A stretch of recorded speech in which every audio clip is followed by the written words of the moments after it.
بسم الله الرحمن الرحيم والصلاة والسلام على أشرف المرسلين. Je me présente Monsieur Qadri Mohamed Mehdi, maître de conférence à l'Institut des sciences et techniques appliquées, Université de Qasdim Erbah Ouergla, chargé de module technologie et équipement de forage. Ce module dédié principalement aux étudiants de deuxième année licence professionnalisante, hygiène, sécurité et environnement. Toujours avec le premier chapitre, notion de géologie pétrolière. Donc aujourd'hui, on termine avec la troisième partie.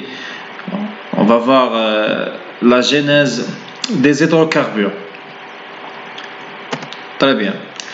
Donc, la genèse des hydrocarbures, avant de parler, rien n'empêche de vous rappeler ce qu'on a vu dans le premier cours, dans le mode de formation des roches sédimentaires et des bassins sédimentaires. On a dit qu'il y a une roche préexistante qui va être attaquée ou bien affectée par les agents d'altération et d'érosion.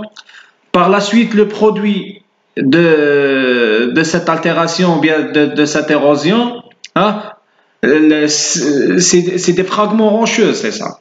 Donc, il y a des petits fragments rocheux issus de la dégradation ou bien de l'altération d'une roche préexistante. Donc, ces petits fragments vont subir un transport avec les différents agents de transport, tels que les eaux de rivière, les eaux de pluie, la neige, etc. Donc, il y a un transport de ces particules issues de l'altération. Donc, le long de ce transport, donc, il y a aussi le transport de tout ce qui est matière organique, soit animale comme végétale.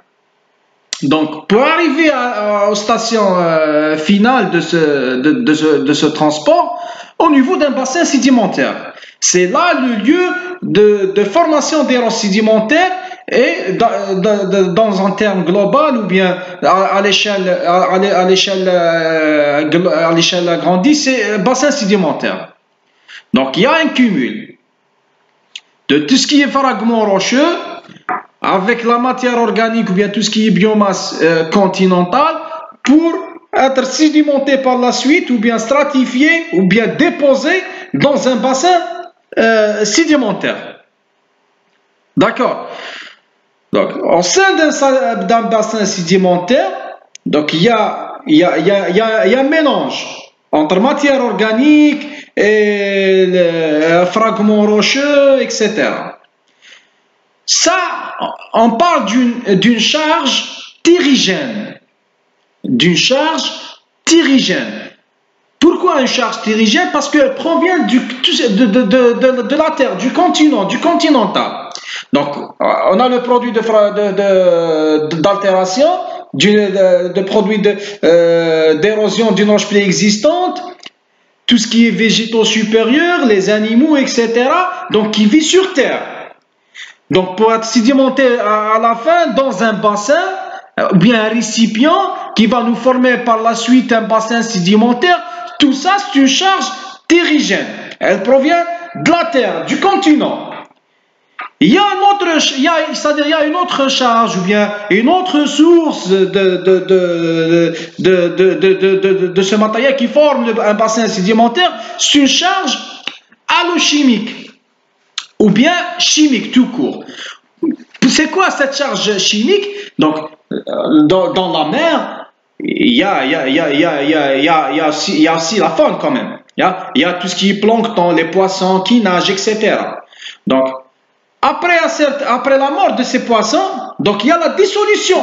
Il y a la dissolution de ces animaux pour former un biomasse chimique. Pourquoi chimique? Parce que le process de ce cumul de cette matière organique, c'est un process chimique, c'est une dissolution de ces animaux. Donc pour former aussi une charge qu'on va nommer charge halochimique. Le tout, charge thyrigène, charge halochimique, vont être déposés au sein d'un bassin sédimentaire.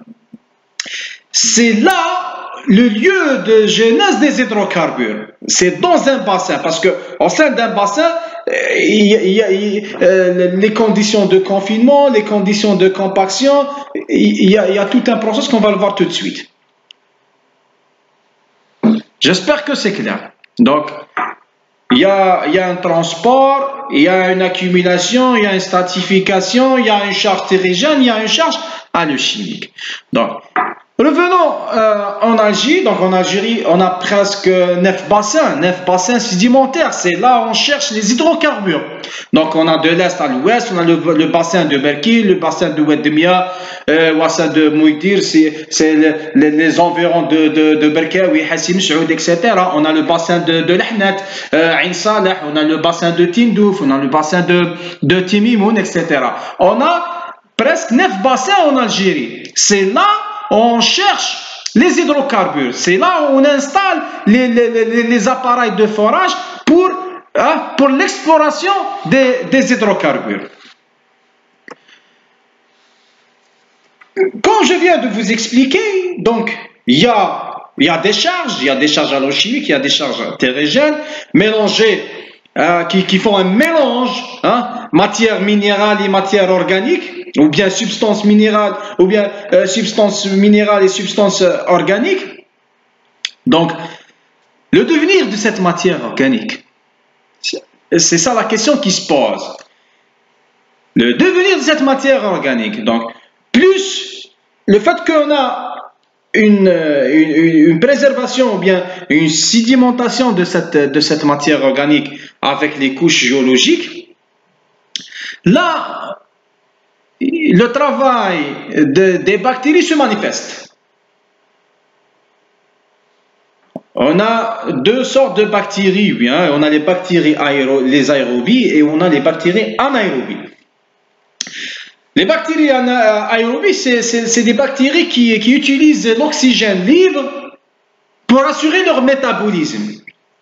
Donc, il y a des bactéries, pour vivre, ils vont consommer l'oxygène libre.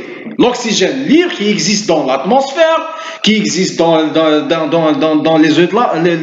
eaux de la mer, par exemple, etc. Donc, le fait qu'il y a une circulation du courant d'eau, donc il y a l'oxygène libre. Le fait qu'il y a le courant d'air, donc il y a un oxygène libre. Donc il y a des bactéries qui vivent grâce à l'oxygène libre qui existe soit dans l'air, soit dans l'eau. Là, on parle d'un milieu oxydé. C'est un milieu oxydé. Donc, cette matière organique, elle peut être oxydée directement. Ou bien ces bactéries, pour vivre, donc ils vont consommer la matière, plutôt l'oxygène libre qui existe dans les eaux des océans et l'oxygène dans l'atmosphère. Et là, la matière organique, l'état, elle est presque stable. Il n'y a pas une dégradation de cette matière organique. Dans un terme plus juste, elle reste fraîche. Là, on parle d'une matière organique fraîche, non dégradée. Elle n'a pas subi une dégradation. Donc, elle est fraîche. Parce que le milieu, il est oxydé. Une fois, on passe, il y a un changement dans les conditions de milieu, en allant vers un milieu oxydé, vers un milieu réducteur, c'est un milieu de confinement, c'est un milieu de séparation, tout est fermé, pas de circulation d'eau et pas de circulation d'air, c'est un milieu confiné, fermé, il n'y a rien. Donc il n'y a pas d'oxygène, donc ça c'est un milieu confiné. Donc ça c'est le milieu favorable pour l'activité des bactéries anaérobiques. Donc ça, c'est le milieu favorable de l'activité des bactéries anaérobiques. Donc qui vont consommer l'oxygène, c'est pas l'oxygène libre, parce qu'il n'y a pas d'oxygène libre. Tout est fermé. Et ils vont consommer l'oxygène qui existe dans la structure chimique de la matière organique. D'accord? Si on veut simplifier la structure chimique de la matière organique, elle est composée de 3 atomes.